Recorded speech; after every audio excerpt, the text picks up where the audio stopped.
Hello everyone, Joe Deal here with North Carolina Cooperative Extension. Today we're going to be talking about soil sampling. Soil sampling is the foundation of your farm or garden. First of all, we need to have a probe. Now, this probe here is specifically designed for soil sampling. Now, everybody may not have one of these, and that's all right. You can use a garden trowel, you can use a shovel, something that you can use to dig down into the soil and pull your sample. You also need a plastic bucket. A plastic bucket is also very important as opposed to a metal bucket. You don't want to use a metal bucket, especially not a galvanized, because the materials that they coat that bucket with can actually be transferred into the soil and skew our soil sample results. If you have a probe like this, you want to take it, use both hands, and we're going to insert the probe down into the soil. There we go, and get a core. So for a pasture or a hay field, we only need to go down about 4 inches deep.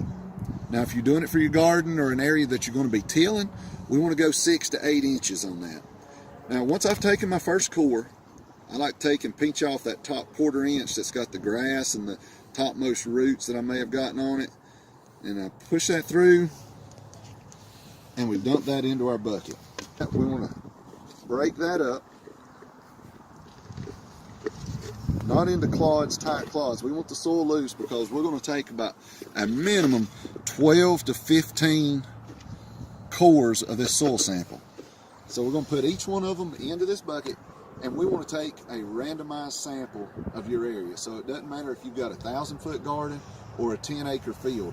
We don't want to take all of our cores in the same place. We want to space them out all around the field so we have a true representative sample.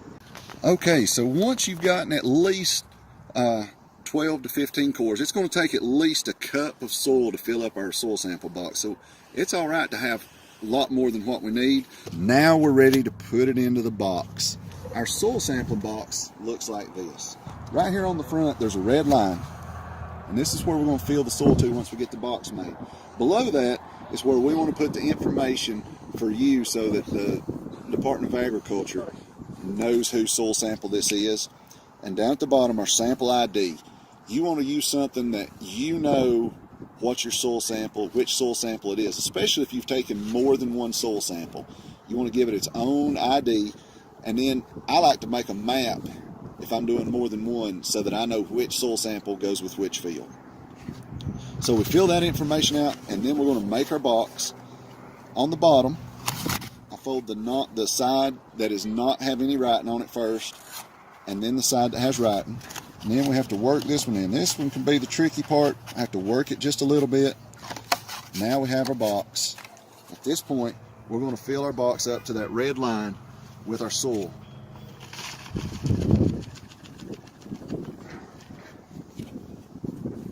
So there we have our soil in our box. We're up to the red line. It doesn't have to be completely to the top. Any extra soil we got, we're just going to toss out back onto our field, and then we'll close the top. Close one, close two, and then we'll work our top in, kind of a little side-to-side action, and your sample is now ready to send off.